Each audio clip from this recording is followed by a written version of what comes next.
to Let's Go There podcast. Yo, what's going on, people? Welcome to another episode of the Let's Go There podcast, where no topic is off limits, no opinion is too spicy, and yes, we gonna step on a few toes along the way. Be easy. I'm your boy Coty.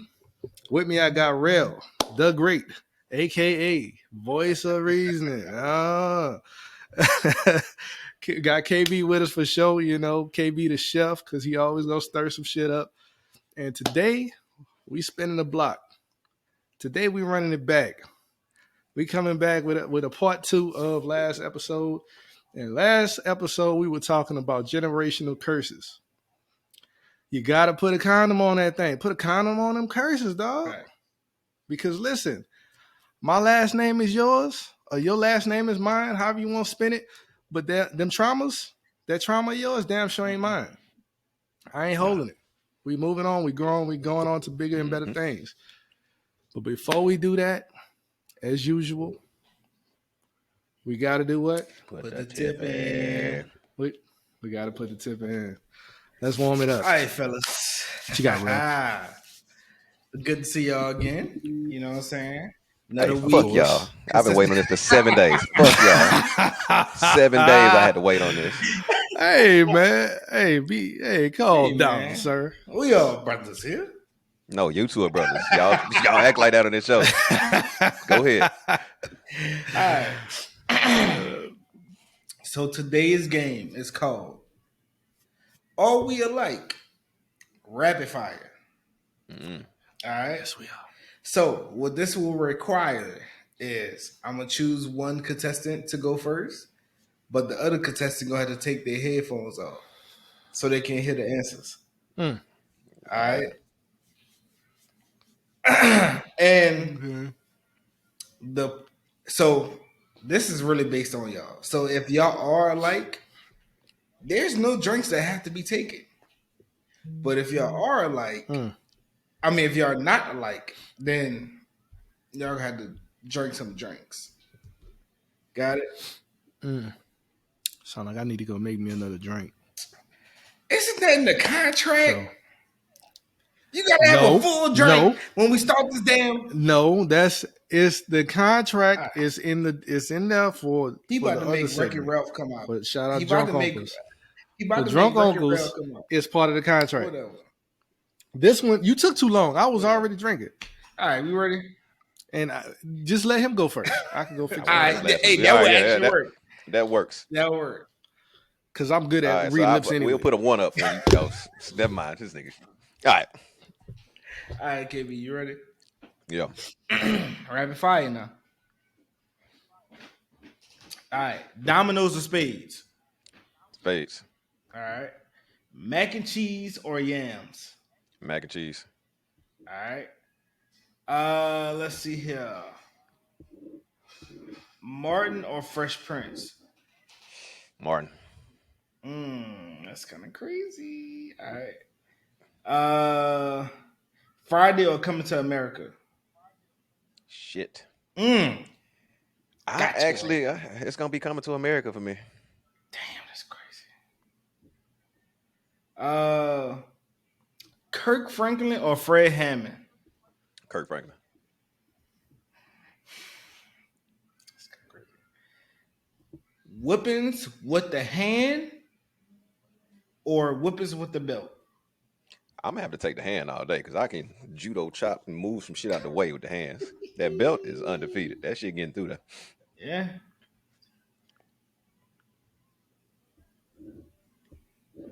All right. You got potato salad or baked beans? Baked beans. You have Tyler Perry plays or BT movies? Tyler plays hit hard when they first came out. But BET movies like Baby Boy turned into a BET movie. I need clarity. Are we talking about movies that make it to BET or BET special movies? I need clarity. BET special movies. Tyler Perry plays. All right.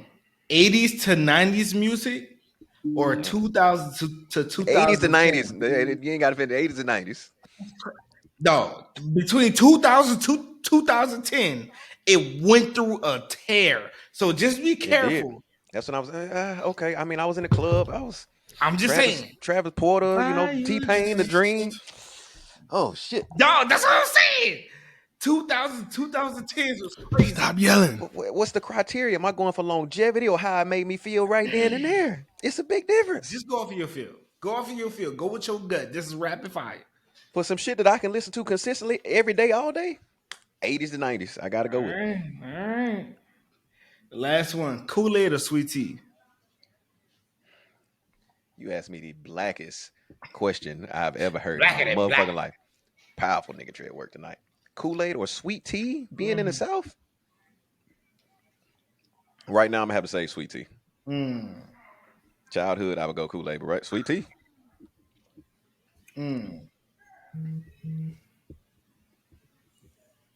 All right. Well, you can take your headphones off. I'm you gonna have go ahead people and bring judging Kofi me. in. You judge me this whole fucking episode. People gonna take my black card for some of these. Oh, answers, absolutely. Whatever. Fuck y'all. Hey, put a one up when you're ready for me to come back, though. All right. All right. What's my turn? Oh.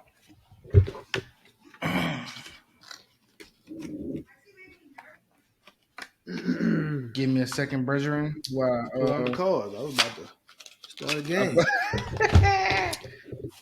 All right. The champ is here. The champ is here. All right.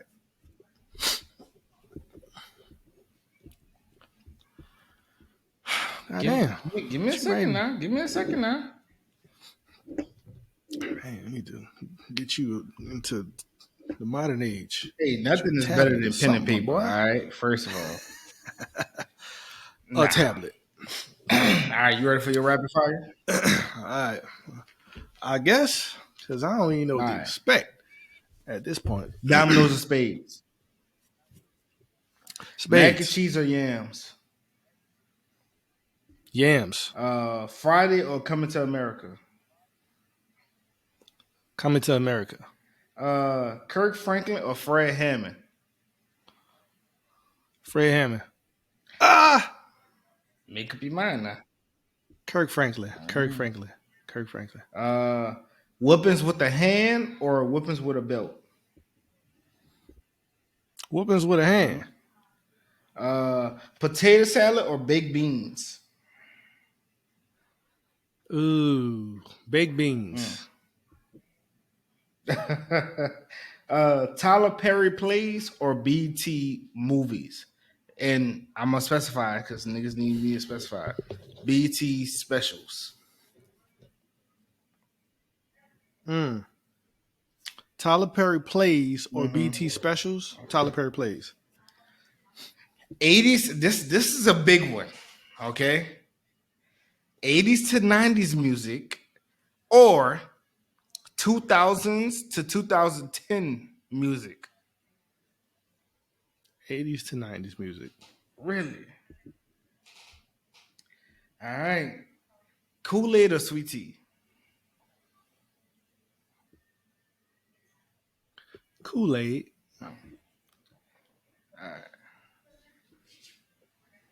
All right, we back. Y'all give me a moment to tally this up here, so I can figure out if y'all like or if y'all different. I already know Coty let me down on some of these. I'm sure. Man, let you Negroes down. It's be crazy. Conspiring against me. Let you Negroes down. be It's conspiring crazy. against me. Man, I am who I am.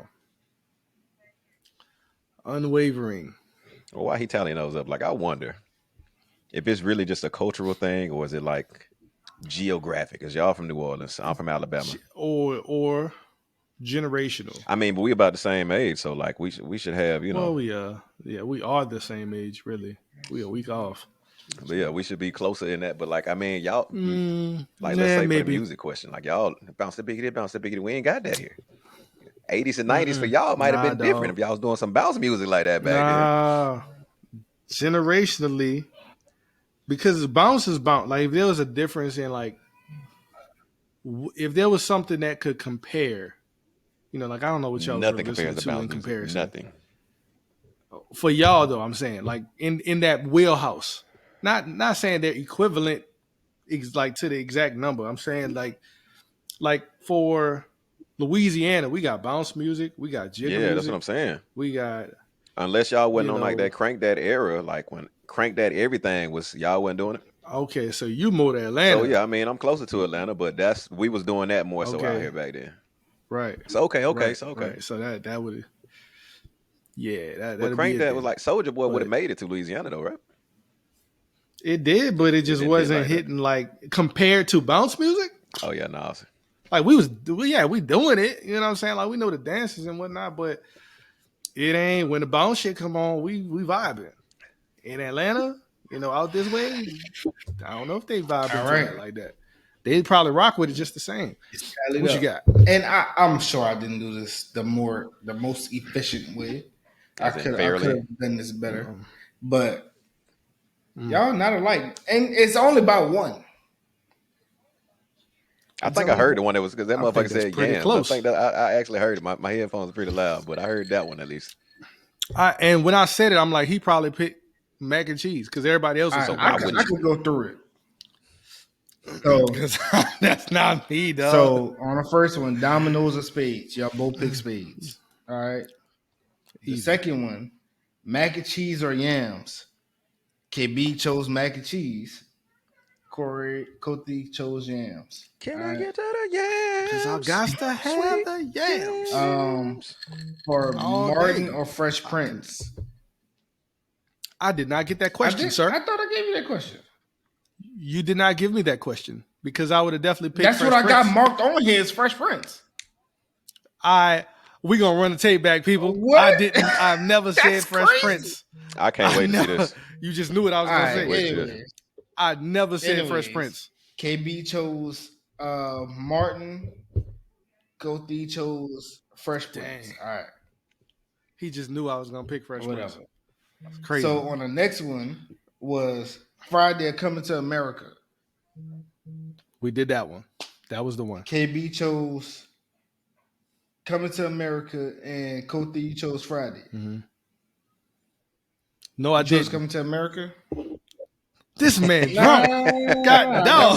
This gonna be an interesting episode. This man out of boy, he got a pocket. So that was take them glasses off. I say Kirk Franklin. Can't you see the paper? I say Kirk Franklin or Fred Hammond. KB says, wait, let me see.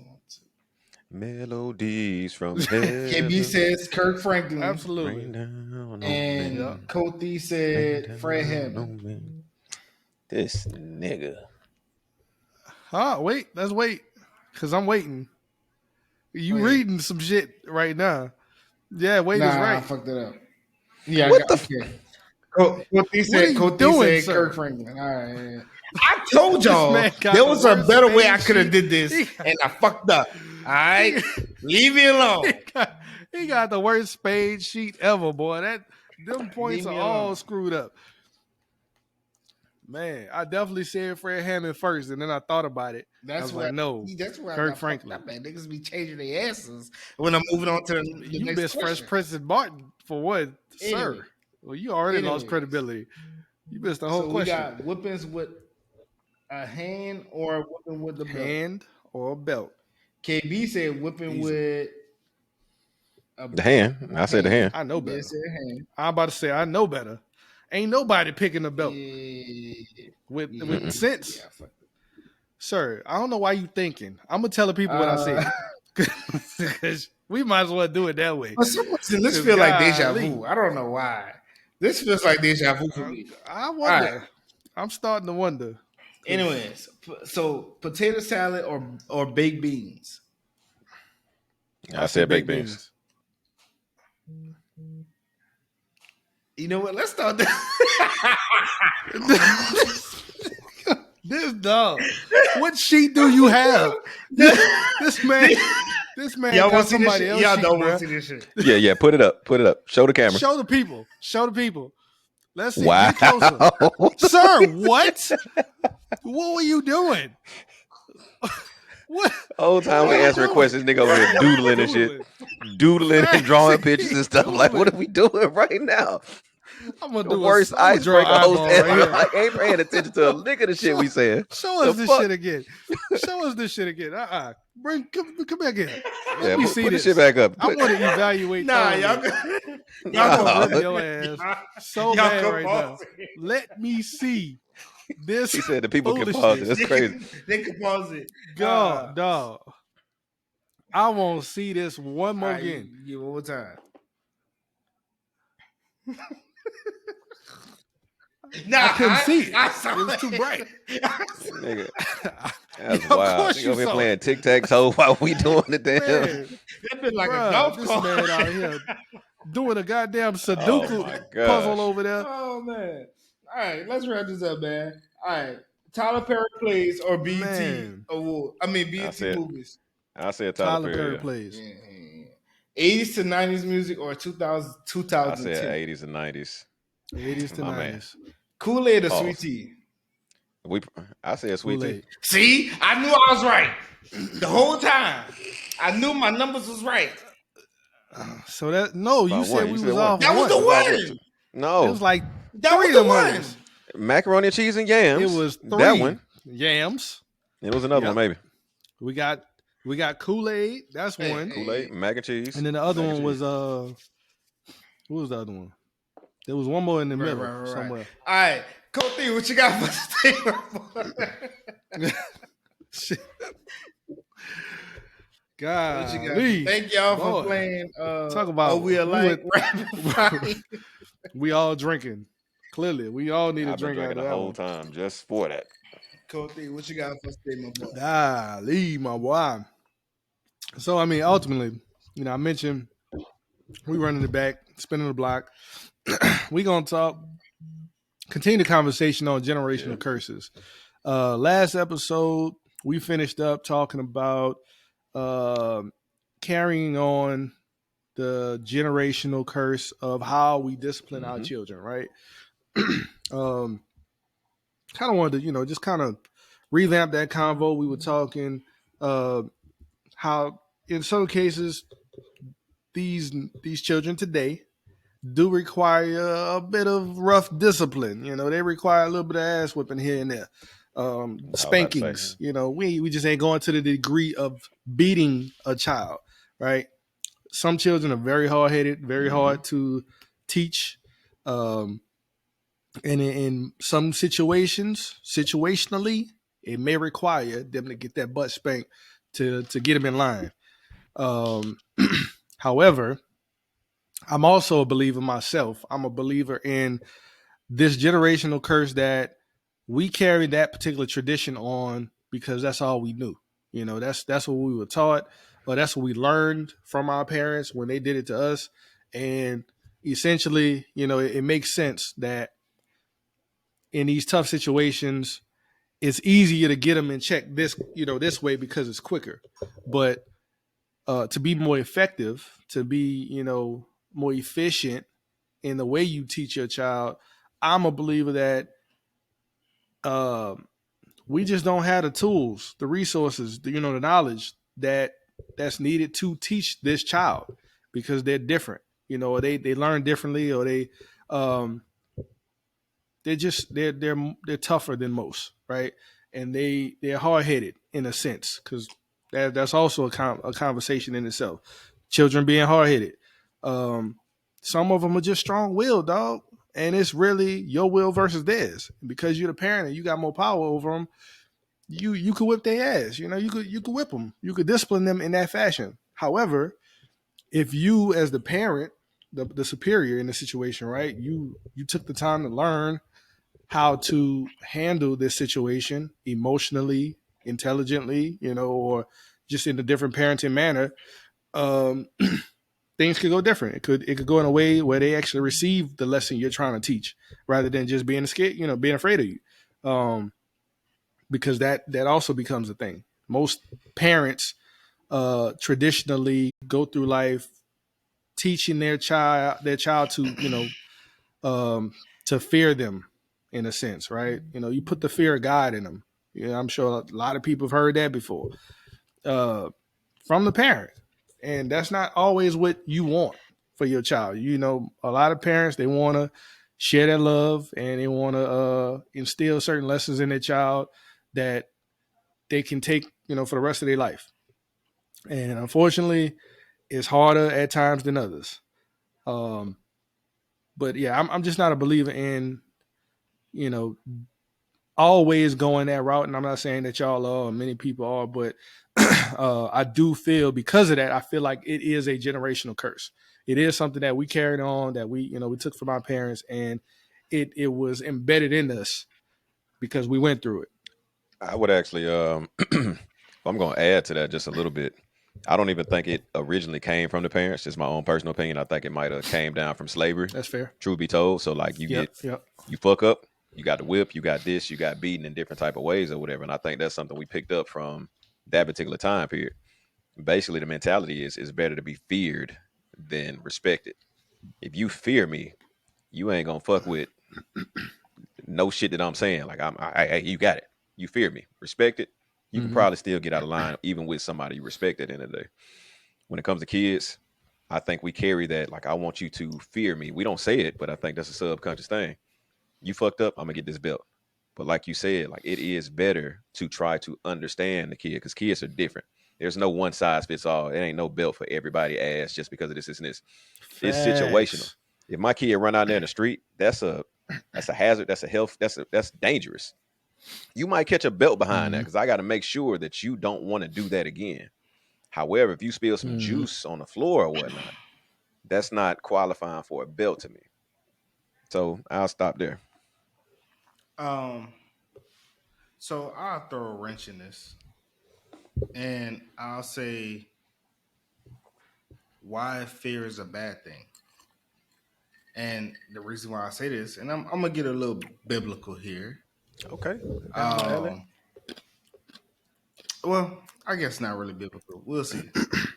So I feel that a strong, the majority of the reason, I guess that makes sense, of why we try to live in, let's say, God's image, right, is because we fear Him. We don't want to go to hell. We don't want God to turn His back on us or her back on us, whichever religion y'all believe in. It's a fear aspect behind it. So growing up as a kid, because I was a church kid, I was in the church a lot. You know, you was taught a lot about hell, and you gotta accept my God as like God is. You gotta accept Jesus Christ as your Lord and Savior, right? I felt like if I didn't, there was a problem. I wasn't gonna have everlasting peace. I wasn't gonna be able to move around this world without having demons on my back. All this other type of stuff, right? So it's the fear.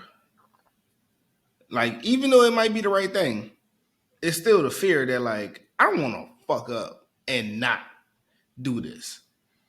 I don't want to mess up and not, like, listen to the word of God and not do what He tell me to do, because then I might be burning for the rest of my life. So hopefully I'm bringing that all full circle to being like, is fear a bad thing? Well, I got this to say, because it just the way my brain works. I think it's quite a conundrum, because while it's weird, it's not weird, but it's funny. It's like while having this conversation, you have moments of like going against certain teachings, if you will, right?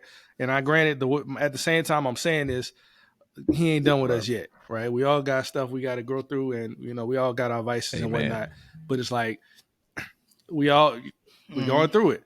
But while teaching or while addressing certain teachings that we came up, through and grew with and all of that, you still have moments of, imperfection. You have these moments of like, It is I'm talking about God and I'm cursing at the same time. You know what I'm saying? So it's stuff like that. It's like it's crazy that how the things work, but it's still true at the same time that you can have both. You can still fear God and and want to and do your best to follow the teachings that you were raised with, while also still being imperfect and working on yourself. So just throwing it out there for everybody that may have moments of judgment, because that tends to happen a lot in the church for sure. We hear, we listen, and we don't judge. We won't talk through it all, and help everybody work through their own issues, whatever. But at the end of the day, I'm with you, real, and I 100% get it when it comes to the spiritual aspect of it and why these things were taught the way they were taught. But I also feel that does tie into it, what KB was saying as well. Back in slavery, that was also used. The Bible, religion, that was used as a tool to keep slaves in check. And this fear of God that, if you don't act right, he gonna strike you down. He's gonna allow me to do certain things that, will get you in check. I know a lot of people will back this up. Like, that is something that we've seen proven to be used in, slavery times. Granted, we've all grown, excuse me, we've all grown to different points in life now, generations and generations down the line. But I think KB did bring a great point where this is the origin. It's not necessarily my particular perspective where I was saying, hey, we got it from our parents. Who did they get it from? Right?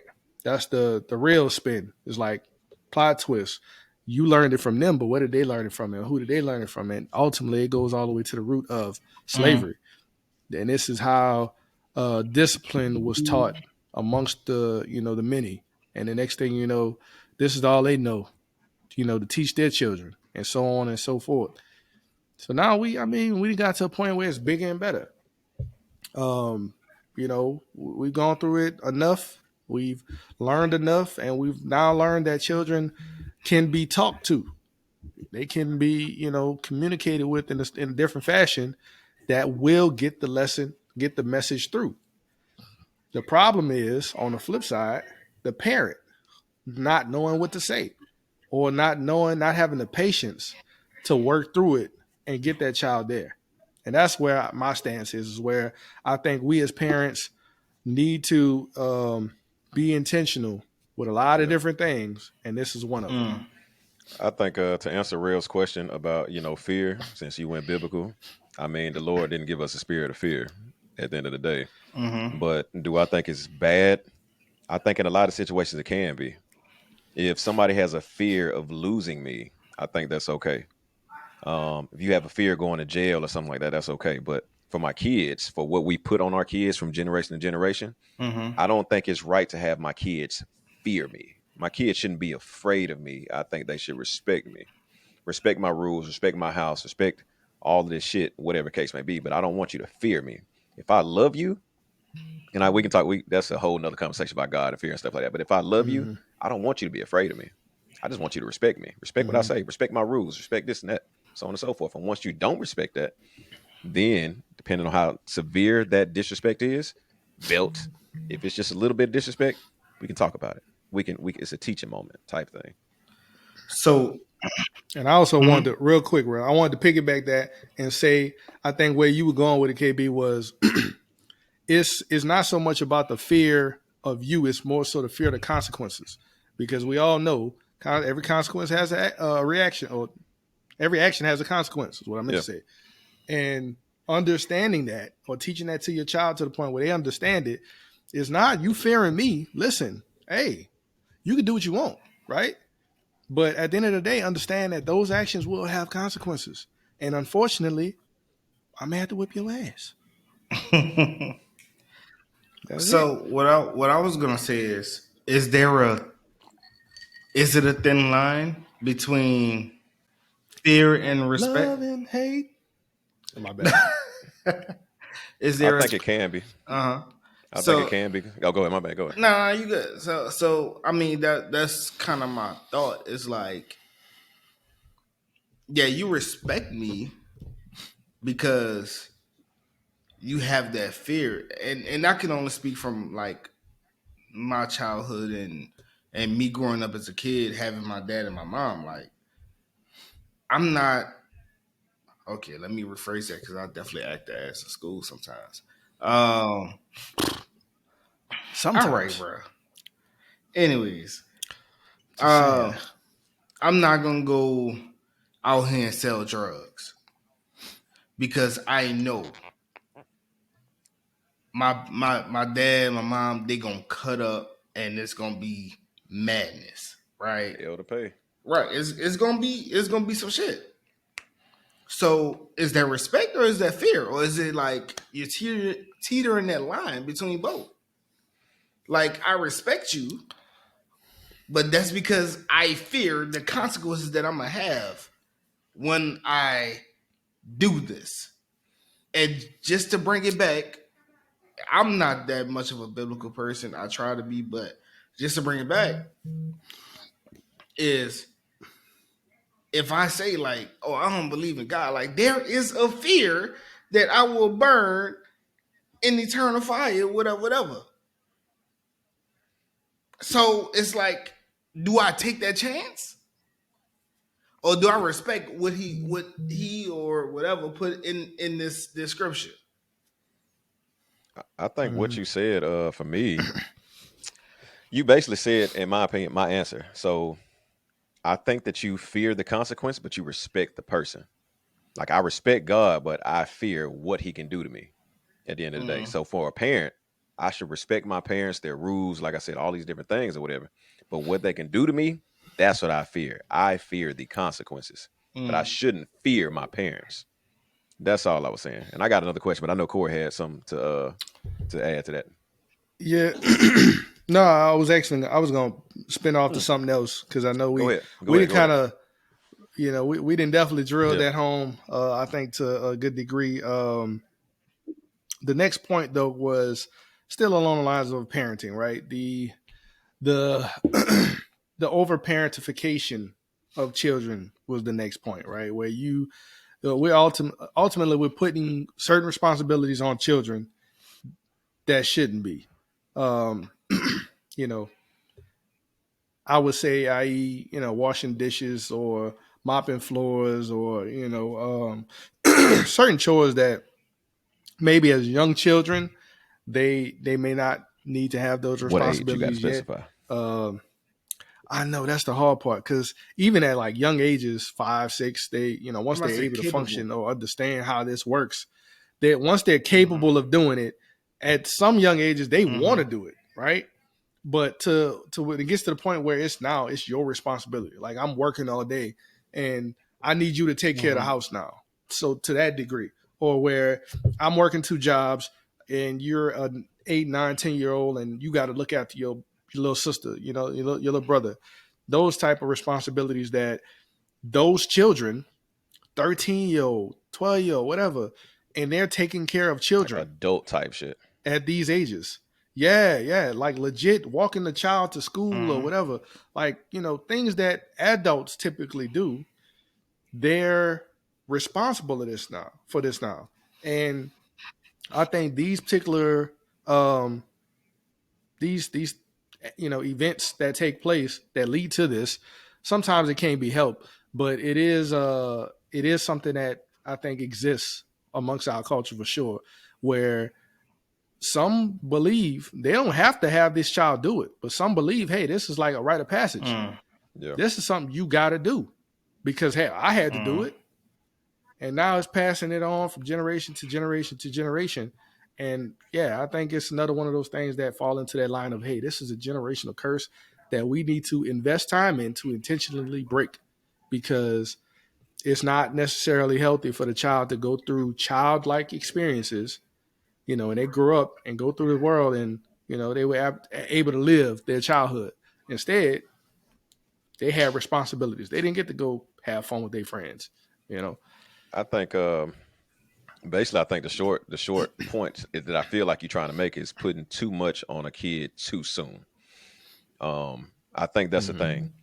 On the positive side, I do think that it's cool to teach kids responsibilities, and these are going to be life lessons, or tools that they take with them for forever. Like a man or a woman should know how to clean a house, or wash the dishes, and all these type of things, or whatever. But at some point, it's like you got to let a kid be a kid. Like they shouldn't do that. And to drill down, I know, Rev, if you want to make a point to what Coty said, one fuck up for today. For what Coty said, my ultimate thing would be to drill down into it. I would say I think that comes from improper planning on the parents' part that's been passed down as well. So not to get too deep about it, but if I need my kids to watch my other kids or so on and so forth, does my job not allow me to pay for a sitter for this, and so on and so forth, to allow that kid that freedom to still be a kid versus having those adult responsibilities? So that's just a quick thought. What I'll say to the original question is that I'm not sure. I don't think I see nothing wrong with it. Because you're instilling responsibilities. You're instilling. You don't do your job, you get like there's consequences to it. And technically, no, it's not their job. Like you're the parent, but when you bestow that job upon them, now it becomes their job. Uh, Also, I wanna put out there is that as parents, our main job, especially when we have kids, well, that's a parent, but when you have when you have kids, your main job is just you got to get your kids ready for life. You got to get them ready Facts. for whatever is out there in the world. You got to prepare them. So, if I'm preparing you to watch after your sister, your brother, whatever, if I'm preparing you to, hey, I'm washing dishes, you take these that I wash, you sort them and blah blah blah blah. If I'm tasking you to, hey, I know I can feed my dog, but I want you to do it. Like you're assigning these little tasks, and eventually they will line up to make sense as you get older, because the tasks don't go away; they just keep adding up. The sorting the dishes, that could turn in from, hey, you know where spoons go, you know where the forks go, you know where the knives go, or the butter knives go, depending on how old your child is, to, all right, you know how to fold these t-shirts. You know where the t-shirts go, you know where the shorts go, you know where the pants go, you know where the whatever else go.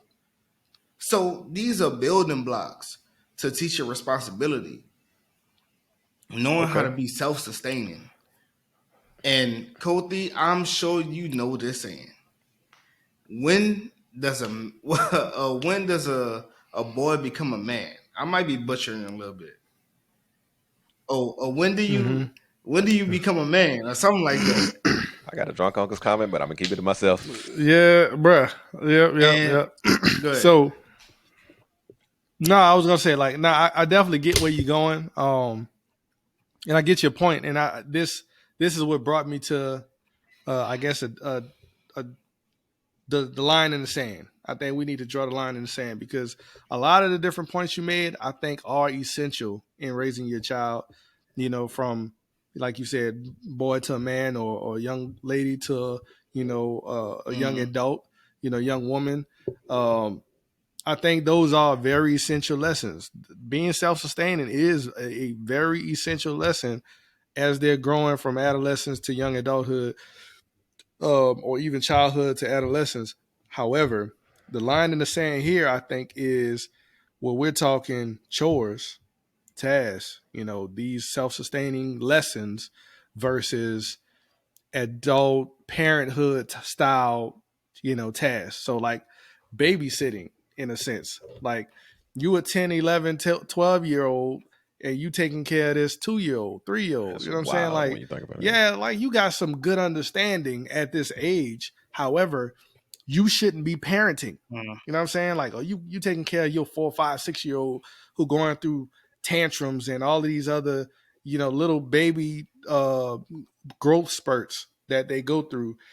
And you ain't really got the knowledge that a parent does. But you're tasked with being that person as you grow up. These things happen amongst a lot of people in our culture and maybe even in, other cultures. But I think it is still a different generational curse that should be, minimized if possible. But ultimately, if once the world gets great, right? It not to be mistaken, but it gets to a better place, and we ain't got to do that shit no more. Like we got a village that we could trust, or we got enough resources that we can drop our kids off when we got to go to work. Mm-hmm. And that's just, like I said, that's where I wanted to draw the line in the sand, where we're not talking about chores here. We're talking about situations where children are tasked with parenthood at a young age. Not teenage, not, 15, 16, because I mean, I think at that point, that's usually where you get babysitting type jobs. However, we're talking even younger, 10, 11, 12s, those age groups, where they should be living and having fun. They should be getting taken care of, being able to do child stuff. But instead, they got to feed their little, their sibling. They got to change a diaper, or, they got to take care of this house for the whole day while they off from school and mama is at work. Daddy's at work, because they can't go to daycare or something. You know what I'm saying? So unfortunately, that's just the reality of it. Some can't do it, and they have to become parents. But I think kind of what KB went earlier was, as a culture, as a people, we got to plan better. Because that's, if you go down to the root cause, we got to plan better. Because how does this happen, right? How do you get in a situation where you got these kids and they're now 10, 11, 12 years old, whatever, and they have a younger sibling, and you don't have the resources to put them into daycare or have somebody watch them. Mm-hmm. You don't have the funds. You know what I'm saying? How do you get there? Usually it's because you wasn't prepared for the situation. I think to try to talk to both of y'all points, briefly or whatever. Rail, you said something earlier about, it's our job to take care of the kids, or basically to guide the kids. I agree with that. And I think the flip side of that is the parents shouldn't be looking for the kids to take care of them. So I think when you're giving kids jobs too soon, or whatever the case may be, it shouldn't be that I want you to do some shit that I don't want to do. Like, I want to go to the club, so you babysit your. I have to be doing those things as well to set a better example, so on and so forth. Not just because I don't want to take out the trash, I don't want to cut the grass, I don't want to do this, so I'm gonna put that responsibility on my kids. If that's the case, in my personal opinion, that's bullshit, and it shouldn't be that way. That's And to Kothi, what you were saying, basically about the time frame and how much responsibility to put on the kids. As you were talking, I was thinking of it like this: my kids are interning; they don't have the job. You're learning to do these things, to be responsible, X, Y, and Z. You learning those from me as an intern, but that is not your job, not your responsibility to do that shit. And I shouldn't put that on you for it to be your responsibility, though I want you to learn these life tools for later on in life. And that segues into a question, I guess, for me, because we talked about, discipline and raising kids and all this type of stuff. That can really, in my personal opinion, fuck some people up mentally in the long road to where they respond different type of ways. And I think one of those other generational curses that gets passed down is we don't go seek help. We don't go to therapy. We don't want to talk about it. We can't, in that moment of impulse and emotion, sit there and say, let's sit down and talk about it. No, I'm not gonna talk to you for a few days, whatever case may be. Do y'all think that's a generational curse? If so, like, why is that? Well, you want to go first? Because I got it. I can say for sure. I think it's definitely a generational curse for one, because usually when you don't hear about something, right? Like, we got all these different life lessons from our parents, especially our dad. He taught us a bunch of different sayings and life lessons that, we can reach down in the toolbox and pull out and use when we want or when we need it.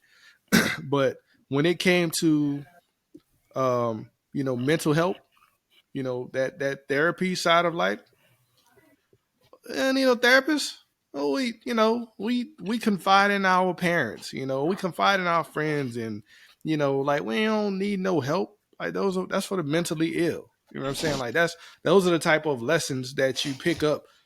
It's not even talked about to that degree. So on top of that, we don't hear it in earshot. We don't even talk about it, in close quarters, where it's just, man to man.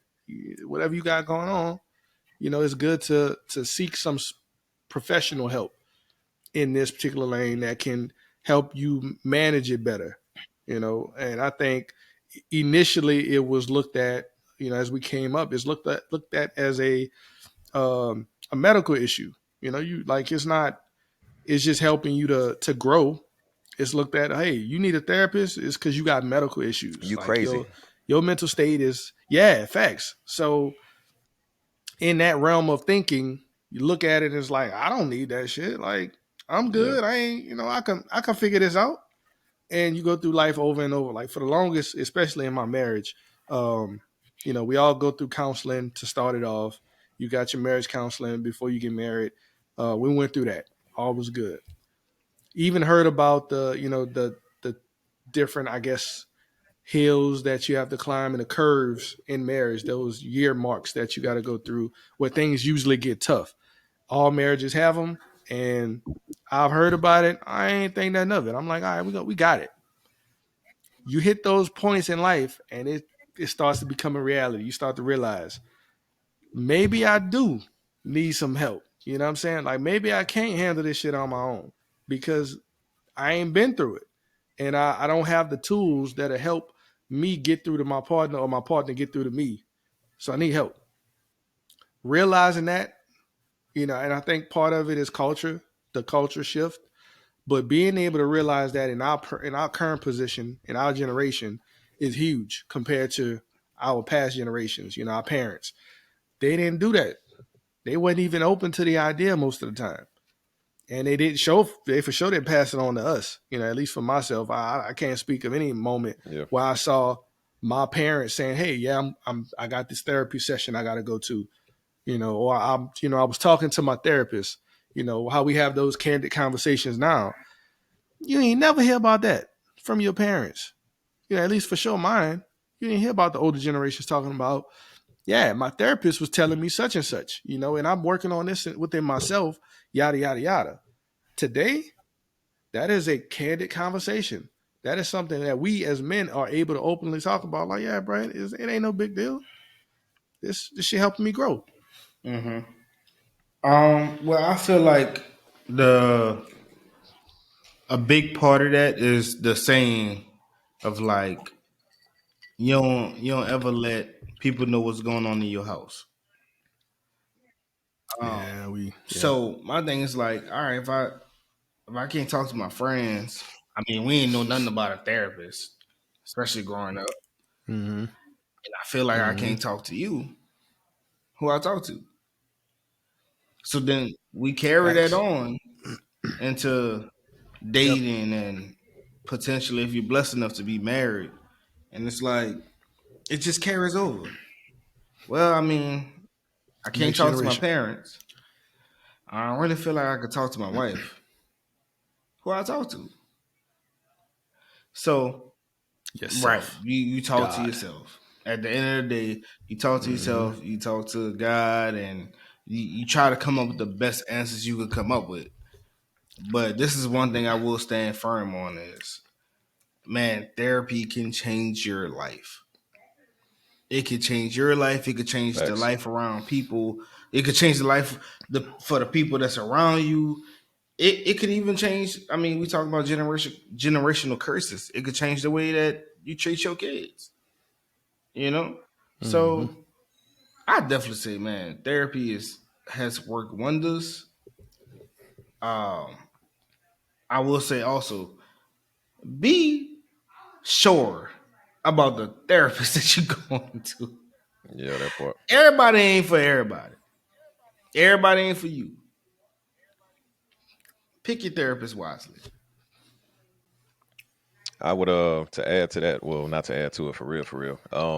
I got to give kudos to I think our generation, this age range that we in or whatever, because we didn't have parents that were doing those type of things or telling us about it. So we figured that shit out on our own, or we said, you know what, I'm going to go to therapy, and we see how beneficial it is. So stopping that generational curse, we will definitely tell our kids the same thing that Rail just said. Like, hey, we going to therapy. We went to therapy. I went to a therapist. Now you go. This is and this, so on and so forth. What I do think one of the issues from the generational curse part of it is because our parents didn't tell us that, they also didn't really tell us about their struggles being in the same situations we were in, because they wanted us to see them as we got this shit figured out. They never wanted to see, they never wanted us to see them in their weakness. And now that I'm a grown man and going through shit, I can't look at my pops and say, I saw when you were struggling. I saw when you mentally were this. Like, what did you do for that? They're not telling us those things. And so I think that's a part of passing down the generational curse, or trying to pass down generational curses, to where people might not be telling their kids, like, I struggled, I cried, I had 2 jobs, I didn't know what the fuck to do, this and this.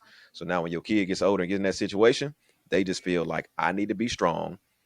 My mama didn't struggle, she made this shit work. Or my daddy didn't struggle, he made this shit work. And we are broken in the inside. We're hurt. We can't figure that shit out, but we trying to put on a facade like we got everything laid out. It's fine. I got it. Perfect segue. I mean, the universe, Lord himself, he must have dropped the seed and was like, yeah, you say this, and I got him lined up. Because listen, that's the perfect segue into my next point, where parents were not big on sharing certain things like that. And this also includes financial literacy. Oh, yeah. Parents, I don't know about y'all, yours, KB, but I know, Rel, I don't know if you ever heard. I ain't know how much my mama No. made. I ain't know how much Wasn't my my daddy business. made. Facts. And that's how they Yeah. kept it. That was the mentality. That was the traditional mindset, is we ain't talking about, our money like that to everybody. You keep that close to the vest. And even with your children, they don't want you to know what the struggles really are, if we're struggling. They want you to think that everything's all hunky dory, even up to the point where you're in adulthood, a young adulthood. You don't talk about none of that.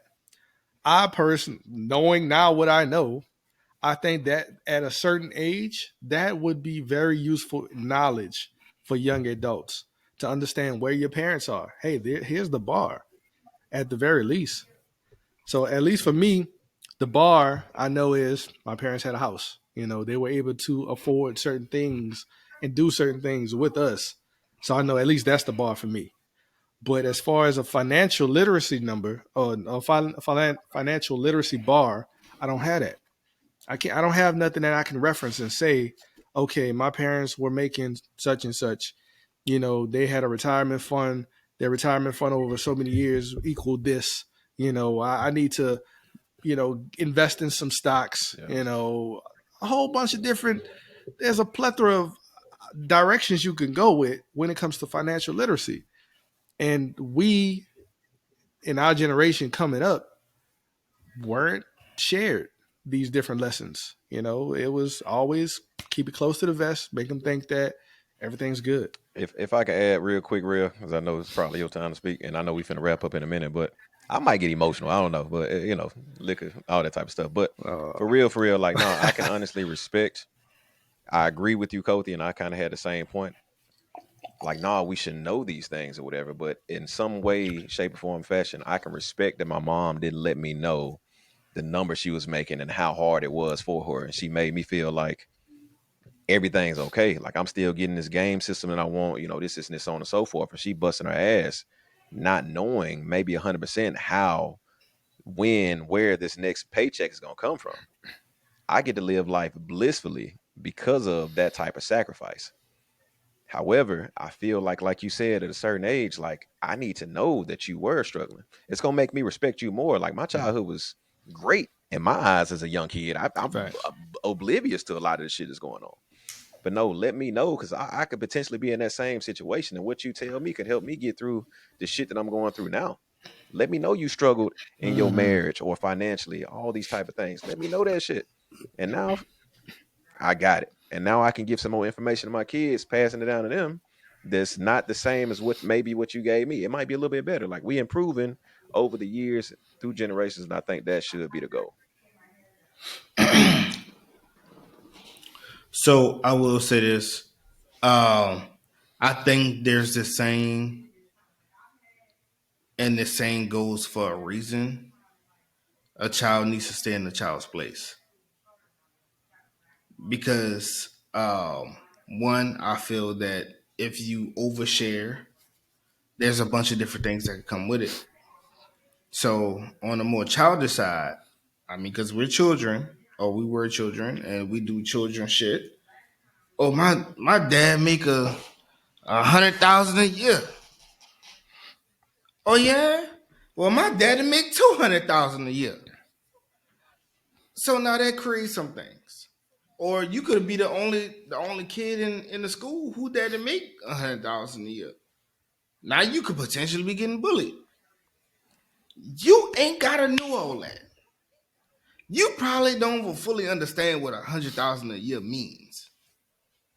And then truthfully, 100,000 a year probably don't even mean shit. When you paying for groceries and light bills and this and that, like I'm broke, nigga. I'm broke. That nigga, I could barely eat. Yeah. Tuition, Right, tuition, all that. tuition. Yeah, You could just give a number, yeah, but you don't fully know what goes into that. And then also, I'll say this is that I think things happen for a reason when it needs to happen. So, KB, you talked about your mom and she not showing the struggle. Yeah. I think it's supposed to be like that, dog. Because I could speak for me for sure. And I feel like I could also speak for Kothi. And I feel like I could also speak for KP too. It's like us being young men, being kids, being young men, however you want to call it. If our mom telling us, yeah, baby, I know you want these shoes, but if I'm gonna get them, I gotta work a double for like 3 days in a row. Yeah, ma, I don't need these shoes that bad. Or like, yeah, son, I know you want to do something nice for your birthday, but if I'm gonna do that, I gotta, cause I only make this amount a year. I'm gonna have to do this and do that. Yeah, ma, I don't really want to put you through that.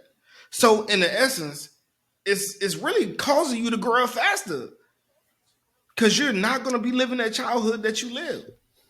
If you understood as a child what it took to get you that PlayStation 2, what it took for you to get that new bike, what it took for you to get them Jordans or whatever it was that you could remember. You gonna make me cry. Yeah, shit. I'm just saying, dog, like if you remember, if you knew what it took to get that, man, I swear you wouldn't even want it, which would change your childhood. And this is gonna be my last point. Our dad was a police officer for the city of New Orleans. And I swear, my mama tell me, like, oh boy, your dad used to make money. Cool. I don't know how much he made, but cool. He made money. Mm-hmm. We were provided with everything that we would have needed and what we would have wanted. But I can tell you this, from me being a employee for the city and seeing the men that work how much they work to provide for their kids, that now explains to me why I feel like, yeah, my dad was there, but he wasn't there as much as I would have liked. Mm-hmm. So in that point, it's like, was this shit really worth it? It depends on what perspective you talking from. From my dad, it's like, man, fuck, I mean, absolutely. My child, I mean, he ain't had the one for nothing. It's worth it to see that smile, my boy. From a materialistic point, because now your child feel like, yeah. I'm just saying. So I got to get this off my chest. I'm sorry. From your child, yeah, he got what he wanted, but He didn't get to hug his dad every day. Yeah. The times where he wanted to be with his dad was gone, working What's worth overtime. more? What's worth more? Exactly. So at the end of the day, fuck, now I don't think about KB. I'm about to make myself cry. At the Man, end of the what? day, it's a fucking give and take, man. Yeah. It's a fucking give and take, and I'm gonna let it go where it's at. Yeah. Go ahead. Final thoughts. It's nah, it's I just want to kind of expound on it a little bit because I think the perspectives are absolutely valid. They are absolutely true. Um, and it all has a range, right? So yes, a child, as you put it, a child should stay in a child's place. There are certain limitations to this veil that you remove for children. Uh, However, our biggest point was as you approach young adulthood, you in your 17, 18, 19, you going into this phase of, all right, now I'm going into college. I'm going into my first job, my first real job. And I need to understand this financial side of the world that usually you don't really know. Like I remember getting my first check. I don't really know like what this mean. I know that check looked good, but in all reality, yeah, dog, they took half of it. I don't know what that mean. I didn't even know they expect that. You know what I'm saying? So it's that side of it that's like, yes, I don't need to know what you're going through is a real struggle for our household. That is a veil that can always remain closed. That is something that for children or for even the child of, the household, they don't always have to see. But understanding how money works and understanding that, hey, you know, if you making this amount of money and they're gonna take out these taxes, and then you got to do XYZ with this money, this is how much you're gonna have left. You need to plan accordingly. This is what comes out when it comes to taxes, and there's tax brackets and so on and so forth. Those type of levels of financial literacy are things that we didn't learn about until we got into adulthood. But being taught these things outside of, balancing a checkbook, you learn that shit in school. But outside of that, you don't learn it from your parents. You just got to go through it. And I think that's something that we need to break as far as generational curses go. We need to, next generation, pass on to our children before they get into that adulthood, that college life. If they decide to go to college, they understand how to plan for the future. How to set these golden eggs. These nest eggs, whatever you call it. They're investing in their future in these ways, and we sharing that knowledge with them. But yeah, I 100% agree that parents should not bestow that burden of the struggle onto their children. Yes, that would 100% make life more difficult, less pleasurable for the child in their childhood. Um, it would basically put a little bit of that burden, that struggle onto their shoulders. And as they walk through making certain decisions and asking for for certain things, they gotta think about it now. Like, damn, Now it might make the parent feel a little better. It'll help them for sure. It'll help their mental. It does financially. You put it this way: there's always a flip side to the perspective. You don't know because you haven't been there. However, I think there is a possibility. I'm open to the possibility. Let me put it that way, because maybe I could be wrong, but I'm open to the possibility that maybe on the other side of that, where the parent does share, hey, this would make it a lot more difficult for us, and the child understands it, and they just don't ask for certain things as regularly as children do, right? And you're not burdened, or you're not that burden's not on your shoulders as much.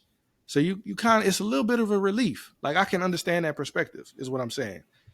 Where your child not asking you for certain things so often, and you not feeling guilty or not about not being able to give it to them. Like, that's the other side of that perspective, is what I'm saying.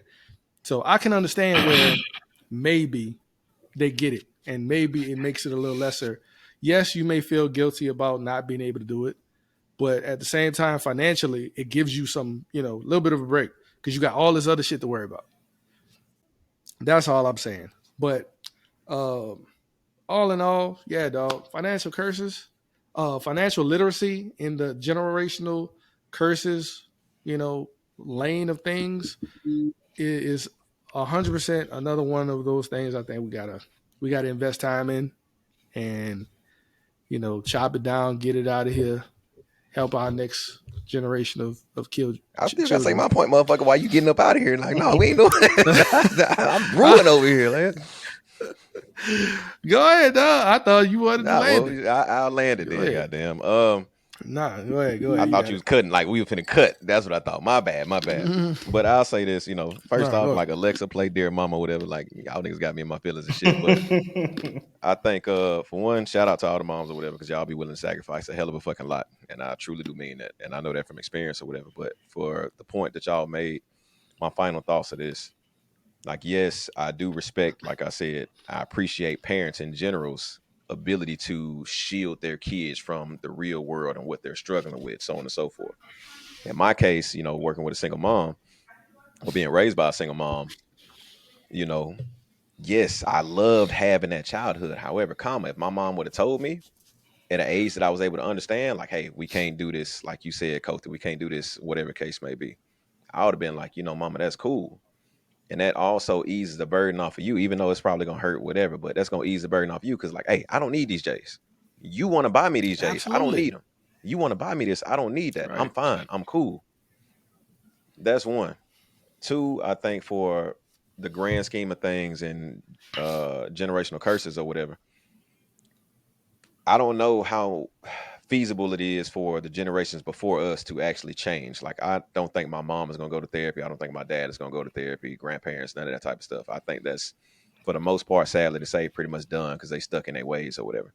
However, for us, our generation and generations up under us, I do appreciate, and I would take the hat off to us because we are willing to explore those things. We can look back at our past and our childhood and say, this is what was wrong. I wish this was better. We're doing things differently, i.e., we're getting into stocks, we're going to therapy, we're doing all of these different things. And I think that's fucking awesome, in my personal opinion. And that's going to make our kids so much better and so much more well equipped to deal with life.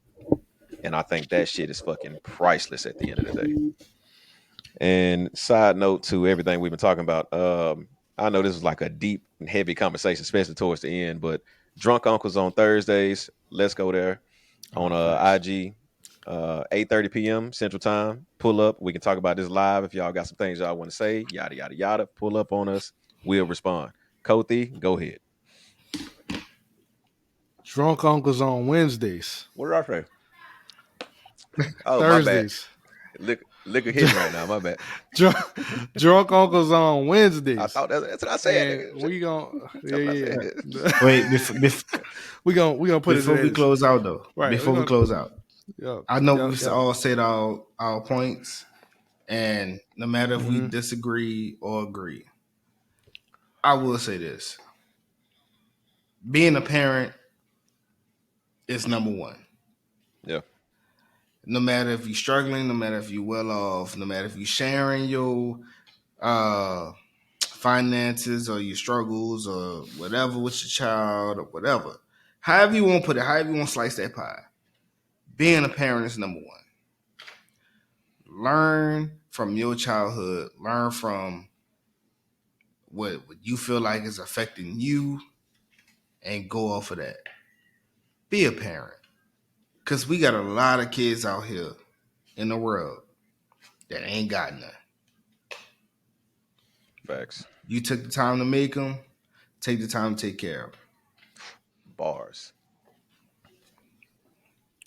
And I wanna double down on one thing. I'm not fucking leaving. Hey, y'all relax. Reel it in. Nah, it's a lesson that our dad taught us. It is every day is a learning lesson. Yeah. That's one of the, I've mentioned it in the pod or whatever, that is a bunch of different things that he's instilled in our life that we can always reach back at and use to, get through something or to teach a lesson or whatever. But for the parents out there, that's one thing I kind of want to like piggyback on what Rel said. Every day is a learning lesson. Yes, sir. Never be too grown, too old to learn something new. That's the biggest thing I want to take away out of this is with all these different generational curses we're trying to break and learn what your generational curses are. Be open to the possibilities that there is a generational curse here. And I don't want to pass that on to my child. I want to do better, and bigger things. So yeah, every day is a learning lesson. Every single day you wake up, there's something that you should learn from that day. And be purposeful, be intentional behind tackling these generational curses. Put a condom on them things, you know? Make sure they don't spread. That shit out of here. And we out. Salute. Catch y'all on the next one.